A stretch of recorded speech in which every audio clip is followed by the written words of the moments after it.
Hey, what's up you guys, and welcome back to another episode of Fallout 4 Settlement Building. In today's video, I'm going to be showing you my Fizztop Grille. So, this is the top of Fizztop Mountain. This is what you get if you become the Overboss in the Nuka World DLC. And I'm completely obsessed with the space. You cannot just edit this, it's not a settlement unless you use a mod. I get a mod that will be down below, along with the list of everything else you see that is not from the base game. So I really like this area, and I thought it would be really cool to have a player home that wasn't in Diamond City, because the Diamond City player home, it's small, it's dark, there aren't windows, you can't see outside, and there is just so much more potential here to just find lots of really pretty cool things. Plus you're the overboss, so you have to have something to totally brag about, and that's what I wanted to do here. So just starting off, we should look at the bar. When I first came into this room, the bar was really big. It took up the entire middle area of the settlement.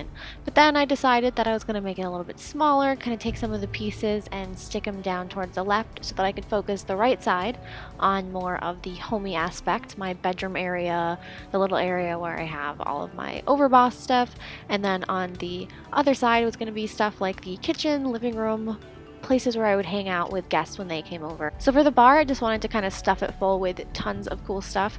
I wanted it to be really plentiful, seem like I had the most stuff that anybody would have in this place because I'm the overboss, so that would make sense. So I put lots of Nuka Colas. I did various different flavors because you can find them all around the park here, which is pretty cool. Lots of food items and lots of alcohol. Coming over to the left, I just have some tables where people could sit down and hang out and eat. I figured I could like host some dinner parties here, hang out with all the raiders and try to civilize them a little bit. Then I have this little living room area over here with this couch that I am totally obsessed with from one of the scap. As you can see on the walls, I use lots of paintings and signs from all of the DLC, and I think it looks pretty cool. I like to really stuff walls full. I think that's what makes it look like someone lives somewhere more than anything else inside a video game. Random painting with a bomb going off, random painting of kittens. I think it says a lot about who my overboss is as a person herself. Over here, I just put two of the outfits I really liked from this DLC that you get when you go around and do the quests. I feel like as a raider boss, you will have so much stuff, more stuff than you could ever need or want, so I wanted to really fill this place up. Even though Gage does not really like it when you do chems, my character is a big fan of chems, so she has this giant bathtub full of chems over here so that she can use them to her heart's content. Over here we have the kitchen where I have lots of different signs, lots of food, lots more plentiful beverages for my soul survivors to enjoy. I also added a park map back here because I thought it would be really cool, and this would be again just an area for entertaining where she'd have other people over and they would be talking, hanging out, planning their next raid, and so on. So over here I have the living room. It's just a pretty basic little living room area. I wanted to use this couch that I thought was really nice that came with the room, plus another one of the scavenger couches, and this ghoul chair that I cannot get over. The ghoul chair is absolutely my favorite part of this new DLC. This is the best new settlement item in my opinion. Very creepy. Because you get so many cool arcade games in this DLC, I wanted to make sure that I added some of those, as well as a token machine. I'm definitely a fan of all the games that this came with. I like going and playing at the little arcade that they have, and I think it's really fun. So this is basically everything cool about this DLC, everything cool about being the overboss I tried to put in here. Just a display of power. I tried to represent each of the raider factions that are in the DLC, and I added the overboss's inn and her little throne. Lots of weapons, lots of ammo. I covered the back area because I didn't want her to be hanging out in her throne and someone just take her out from a window. So I thought if she was going to be hanging out by the windows, there should probably be some sort of safety precaution there. These are raiders we are talking about. But I made sure that I added all the cool items. If you're wondering where you can get these items for your game, just know that a lot of this stuff is unlocked by checking out new areas of the park. So go to Nuka World, explore, find everything, and unlock all of the areas, and you'll get so many more cool things for your settlements. I think that these like random bushes are really cool. They really blend with the trees and stuff that I have in my game, and I really like the little characters. This little chick with the fan's really cute.